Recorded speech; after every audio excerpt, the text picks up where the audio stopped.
हमारे YouTube channel पर खुश आमदीद। नौरीन चौधरी का सलाम कबूल कीजिए। अगर चैनल पर नए हों तो चैनल को ज़रूर सब्सक्राइब कीजिए। मार्केट पहुंचने के बाद इरम तो चूड़ियां ढूंढने निकल गई और वो दोनों मित्रू आ गई। ये गोल्डन वाला जो तीसरे नंबर पर रखा है वो दिखाएं। बहुत देर के बाद एक ऊंची हील उसकी नज़र में जच थी। ये वाला मैम सेल्समैन ने जूता निकलकर उसके सामने किया। वो जमीन पर बैठा था और वो दोनों काउच पर बैठी थी। पहना दो मैम, बहुत मुअद्दबाना और शाइस्ता लहजे में सेल्समैन ने मुस्कुराकर पूछा। मेरे हाथ नहीं टूटे हुए, मैं खुद पहन सकती हूँ। जी ये लीजिए। सेल्समैन ने मुस्कुराते हुए जूता उसकी तरफ बढ़ाया। इसने इसे यूं पकड़ रखा था कि पकड़ते वक्त हया की उंगलियां लाजमी इसके हाथ से मिस होती। सामने रख दो, मैं उठा लूंगी। अस्को रुखे अंदाज पर सेल्समैन ने गुनगुनाते हुए जूता सामने रख दिया। फिर बिल की अदायगी के बाद काउंटर पर खड़े लड़के ने बकाया रकम उसकी तरफ बढ़ाई तो हया ने देखा कि पैसों के ऊपर 5 का सिक्का रखा हुआ है और लड़के ने सिक्का यूं पकड़ रखा था जैसे सेल्समैन ने जूता। शुक्रिया। हक ने सिक्का किनारे से पकड़कर खींचा तो सिक्का लड़के के हाथ में ही रह गया। मैम, आपका सिक्का। लड़के ने फातिहाना अंदाज में मुस्कुराते हुए कहा कि अब तो लाजमी पकड़ेगी और ये सामने पड़े सदके के बॉक्स में डाल दो। वो बेनियाजी से शापर थामे पलटी तो ज़ारा ने बेइख्तियार कहा लगाया। इसमें लड़के की शक्ल देखने वाली थी।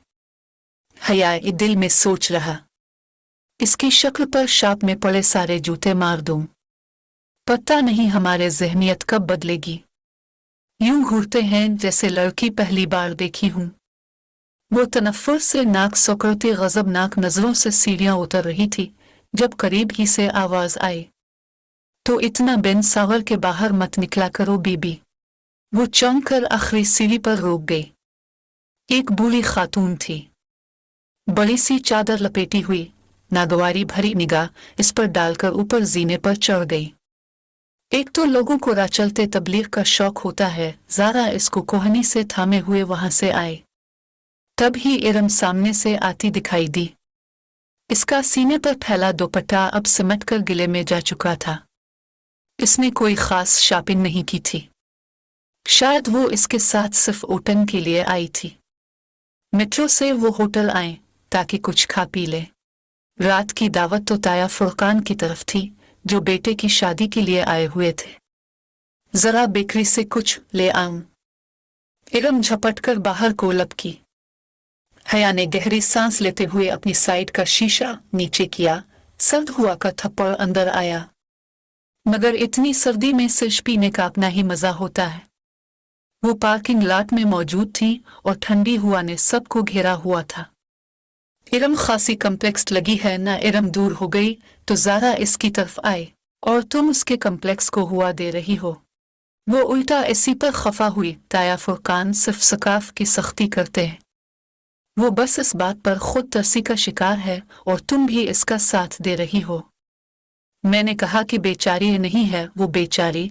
अब इसको भी यही समझाना है कि खामखा की खुद तरसी से निकल आए।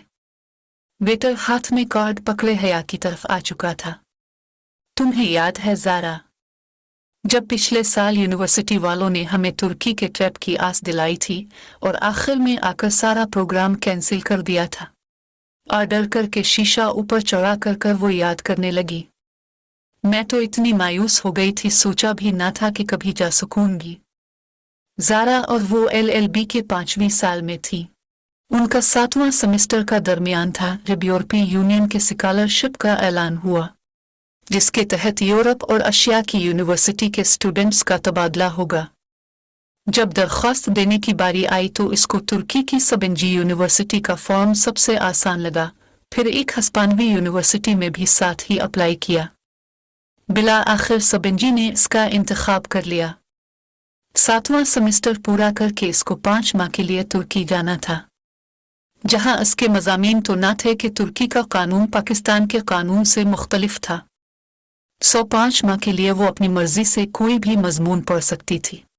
फिर पाकिस्तान वापस आकर 8वां सेमेस्टर शुरू करना था।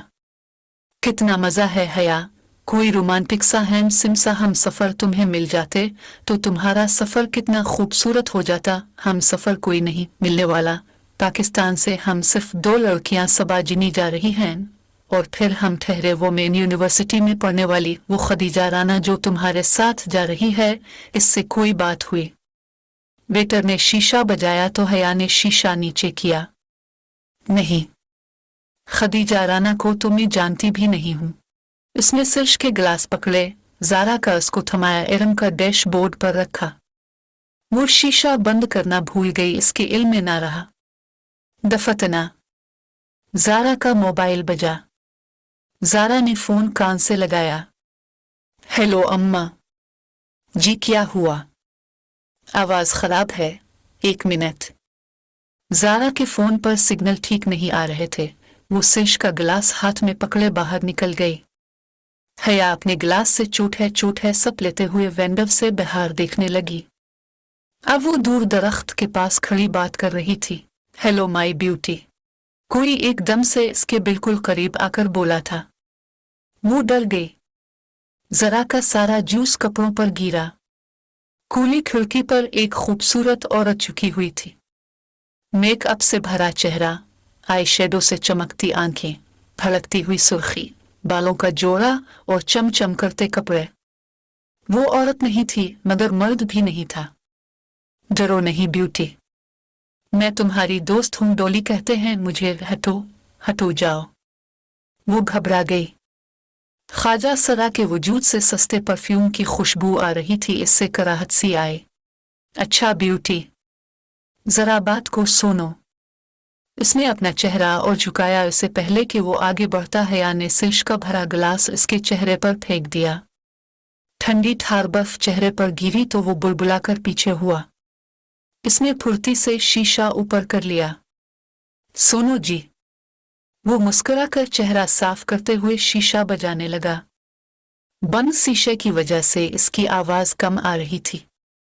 अब वो कोई गाना गा रहा था। कपकपाती हाथों से इसने इग्निशन में चाबी घुमाई और गाड़ी वहां से निकल लाई। बेकरी के दाखिली दरवाजे के सामने गाड़ी रोकी और पीछे मुड़कर देखा। वो दरख्तों के पास डोली नामी ख्वाजा सरा अभी तक वही खड़ा था। वो इसके पीछे नहीं आया था, अब वो गा भी नहीं रहा था, बस खामोश गहरी नजरों से उसे देख रहा था। उसे बेइख्तियार झुरझुरी सी आई। कहाँ रह गई हैं दोनों? उसने झुंझलाकर हाथ पर हाथ रख दिया। फिर गर्दन मोड़ कर देखा, वो अभी तक किसी को देख रहा था। इरम और ज़ारा को ड्रॉप करके वो अपने कमरे में आए। डिनर का वक्त होने वाला था। इसने कपड़े भी डिनर की मुनासिबत से पहने थे, मगर जूस छलकने की वजह से जरा दाग पड़ गया था। इसने जल्दी से इतना दुपट्टा धोकर इस्त्री किया। इससे रहकर वो ख्वाजा सरा याद आ रहा था। इस बरादरी के लोग अक्सर आकर पैसे मांगते थे, मगर ऐसी हरकत तो कभी किसी ने नहीं की। इस ख्वाजा सरा की निगाहें और अंदाज इसको फिर से झुरझुरी आ गई। फिर जब वो अपनी तैयारी से मुतमईन हैकर बाहर आए तो दरवाजे के बाहर पांव किसी चीज से जा लगा। वो चौंक गया। दरवाजे के साथ फर्श पर वो सफेद अधा खोले गुलाबों का बके पड़ा था। साथ में एक बैंड लिफाफा भी था। वो दोनों चीजें उठाकर सीधी हुई लिफाफा खोला जिस पर हया सलमान लिखा हुआ था। अंदर वही सफेद बेसतर चौकोर कागज था। इसके वस्त में उर्दू में लिखा था, उम्मीद करता हूं आपका आज का डिनर अच्छा गुजरेगा। इसने लिफाफा पलट कर देखा, इस पर और कुछ नहीं लिखा था, बस लिफाफे पर गुज़िश्ता रोज की मेहर लगी थी। ये कौन था और क्यों उसे फूल भेज रहा था?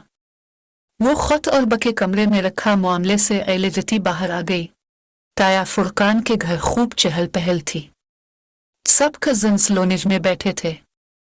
एक तरफ ख्वातीन का ग्रुप खुश गपियों में मसरूफ थी। मर्द हजरात यकीना ड्राइंग रूम में थे। इसके खानदान में कज़िन्स की बेतकल्लुफ़ी को बुरी नज़र से नहीं देखा जाता था। ताया फुरकान तमाम बेहुन भाइयों में बहुत सख्त थे और उनकी सख्ती सिर्फ इरम के स्कार्फ लेने और घर से बाहर लड़कों से बात करने तक थी। इरम और बाकी कज़िन्स भी घर के कज़िन्स के अलावा लड़कों से बात नहीं करती थी।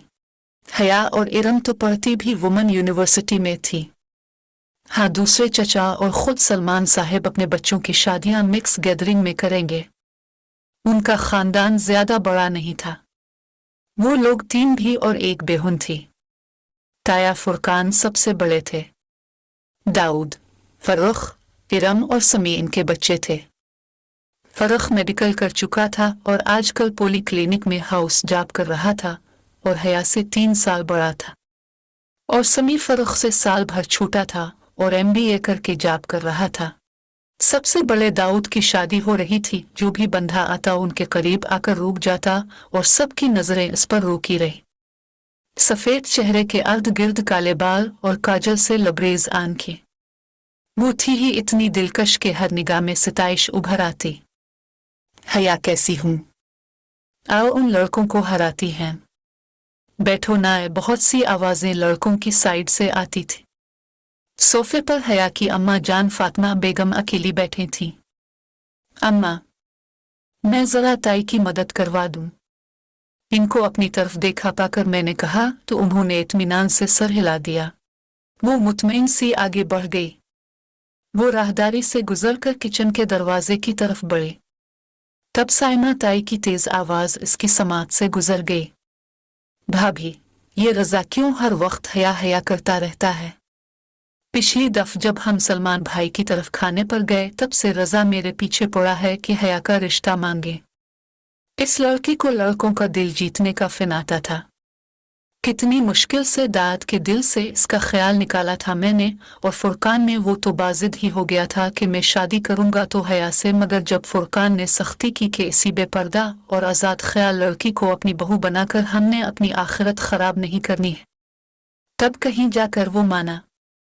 फरुख की निगाह इस पर पड़ी तो इसको राहदारी से आता देखकर उसकी हंसी रुक गई। वो मुस्कुराया। बहुत मुनासिब सी शक्ल और सूरत का था। फरुख और टफ रूटीन की वजह से इसका रंग मजीद सांवला हो गया था, मगर मसलन है इसकी वाजिबी सूरत और हया की बेपर्दगी का नहीं था।